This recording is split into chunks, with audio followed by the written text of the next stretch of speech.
So obviously, I mean, Neurological Alliance is no stranger to epilepsy, and your recent report really threw the fox among the chickens here with regard to or the 70% increase in deaths between 2000 to 2014 in epilepsy deaths. But for me, this was about going further and beyond that and how we did that. So this was very specifically around people with learning disability, and I'll be using intellectual disability and learning disability in the similar sort of way, because intellectual disability is what the Royal College of Psychiatrists use, learning disability is what NHS England use, and there are certain political reasons for that. So just it's the same thing. And I do apologize in advance for my Indo-Cornish accent. So if anybody struggles with that, please do not hesitate to sort of type something up and I can catch up with them later. So people with intellectual disability have always been, I like the phrase which was mentioned by Dr. Fuller around being at the back of the queue. They're actually not in the queue at all for many things. And it's really unfortunate.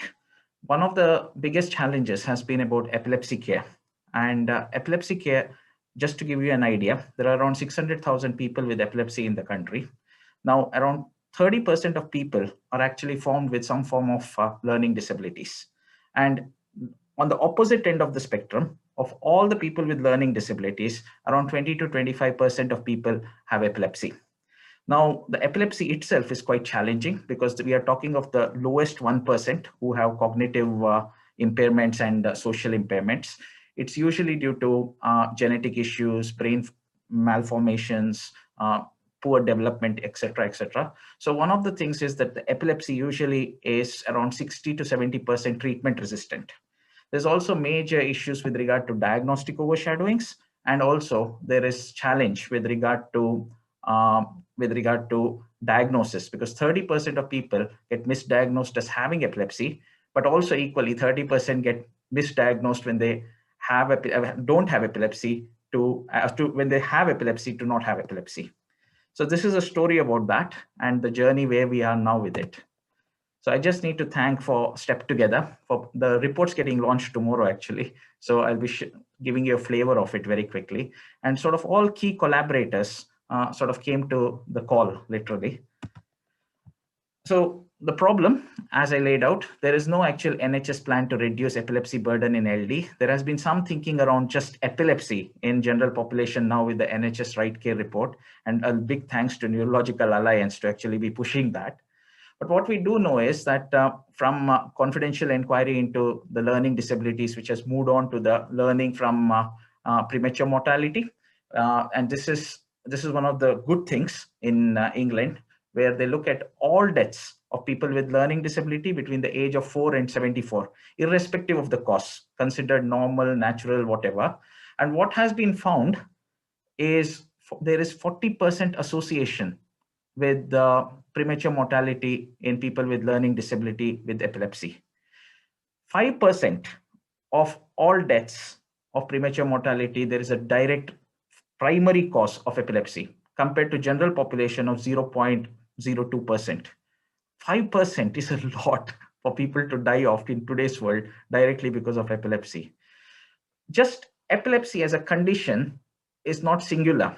With it comes significant connotations. The moment you say epilepsy, treatment resistance, you gravitate towards significant levels of intellectual disability. There is increased polypharmacy.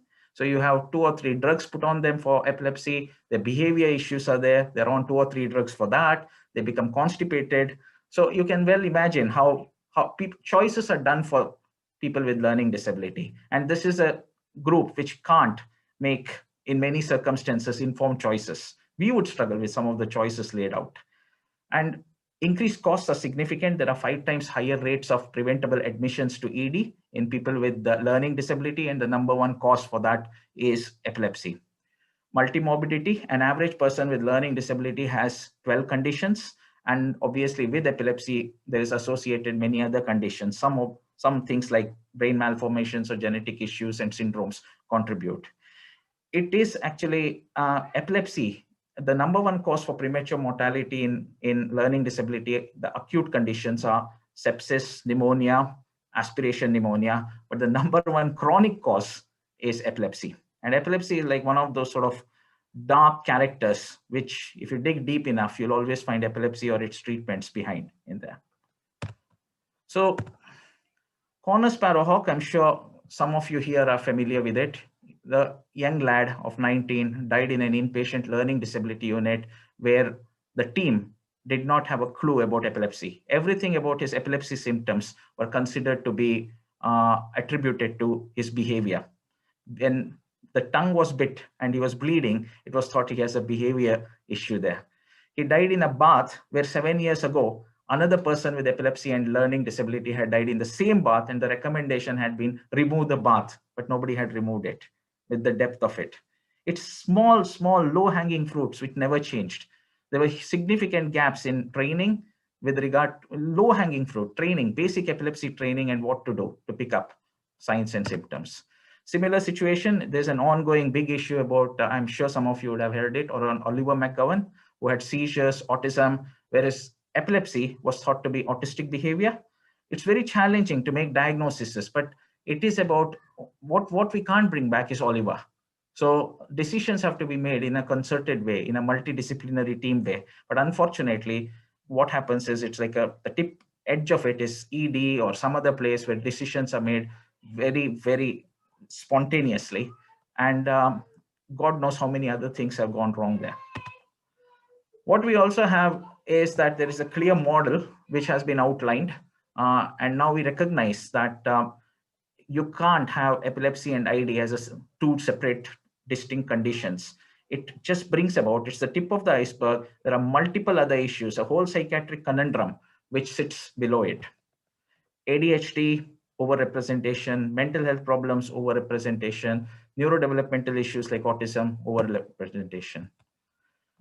And we looked at it, being the opportunists that we are in the research world. I work as a professor associate professor in Exeter.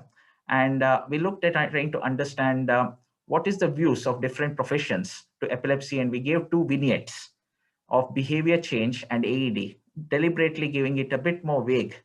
All the epileptologists gravitated to it being epilepsy drug-related behaviors, and all the psychiatrists gravitated it to being epilepsy. So depending on where you go, which system you enter into, your treatment will be defined by that for the same situation. That's a bit scary. Which then we again capitalized on that and wrote out a editorial outlining how epilepsy is actually now an orphan syndrome within the larger neurodevelopmental family, with nobody actually taking it on, especially childhood epilepsy, which can lead on to intellectual disabilities. Similarly, I mean, again, real world data has captured that in centers where in London, where there are specialist centers, the local intellectual disability services actually thought that the neurologist is looking after people. The neurologist thought the ID service is looking after. And what we had was 1/3 of people did not even have a basic epilepsy care plan with intellectual disability. Nobody had been talked to about SUDEP. No one with regard to the polypharmacy was ripe, an average of 3 drugs, anti-epileptic drugs. 1/3 were on psychotropic medication. Even being 2 miles apart, the two teams, nobody from there had met the other team. So this is the state of affairs. And obviously now COVID has made this darker. So what has happened is COVID has just dialed up all the existing problems. And a recent publication looking at ID deaths in COVID again shows 40% of association with epilepsy, because it makes the body weaker, drugs make the body weaker, there's bone fragility, there's a lot of issues with regard to how you do blood tests, etc. So that's the case for change. So epilepsy rates are significantly higher in people with learning disability. There's wide variation in the epilepsy service across the country. There's lack of benchmarking tools to assist commissioners. There's lack of national standards or guidance, high rates of healthcare and social care usage to deliver bad care, not good care. And Step Together was a project of co-creation.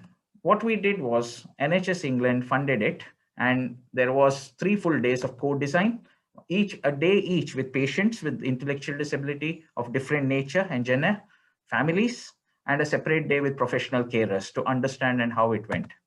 We also then had a major consultation day looking at inviting 36 different groups, organizations like ILAE, the schools, charities, whoever responded to our invite. And we had a co-production expert working committee looking at all these issues of neurology, ID epilepsy, from pediatric epilepsy, pediatric ID, general practice, social services, epilepsy nursing, and from commissioning. And we had an expert advisory group to oversee that report to come together. So in a nutshell, what families and carers want was captured early. They clearly wanted better control of seizures and an understanding of risks, etc., understanding of biological factors and its impact, but most importantly, the quality of life, psychological and social, and how to live well with epilepsy. That was the challenge. And what we understood was that epilepsy needs to be balanced.